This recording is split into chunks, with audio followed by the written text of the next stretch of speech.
नमस्कार मित्रमैत्रिणींनो, मराठी हेल्थ या यूट्यूब चॅनलमध्ये आपले स्वागत आहे.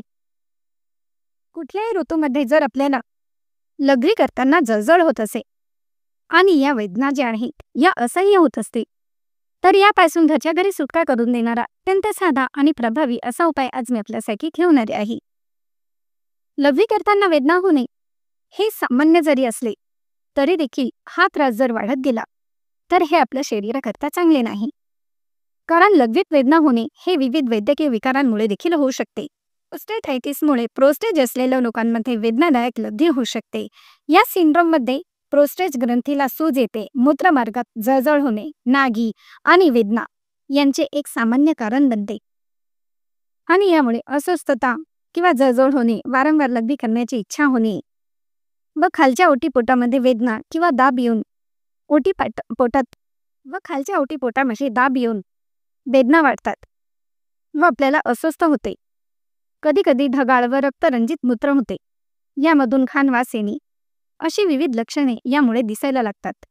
आणि म्हणूनच गुदामार्गाची स्वच्छता ठेवणे हे देखील यावर खूप फायदेशीर ठरते. तर यासाठी आपण एका टबमध्ये कोमट पाणी घेऊन 10 ते 15 मिनिटे बसावे. यानंतर त्वचा कोरडी करून या जननेंद्रियांवर खोबरेल तेल लावावे. आणि दुसरे म्हणजे पाणी देखील भरपूर प्यावे. कारण जर शरीरात पाण्याची कमतरता असेल तरी देखील मूत्रमार्गात अडथळे निर्माण होतात व युरिनला जळजळ होणे हे यामुळे साहजिकच होते. तर यासाठी नॉर्मल टेम्परेचरचे घरातील जे पाणी आहे ते पाणी घ्या 1 ग्लास भरून आणि याप्रमाणे अखंड धने घेऊन घरीच याची मिक्सरमध्ये छान बारीक पावडर तयार करा.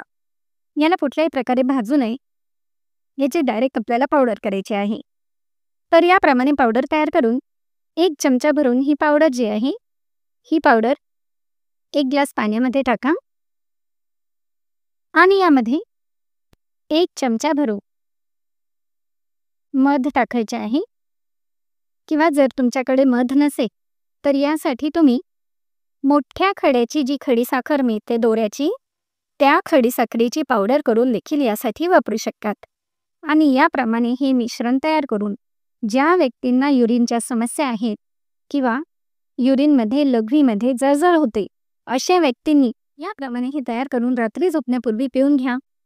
यामुळे युरिनच्या समस्या सहजतेने निघून जातात व वारंवार हा त्रास देखील होणार नाही. तसेच झोप देखील यामुळे शांत लागेल. हा उपाय कंटिन्यू 7 दिवस करा आणि 7 दिवसानंतर जर तुम्हाला हा त्रास होत असेल तर तुम्ही डॉक्टरांचा सल्ला नक्कीच घ्या. आणि पुढे मागे देखील तुम्ही हा उपाय करू शकतात. म्हणजे वारंवार तुम्हाला हा त्रास जाणवणार नाही.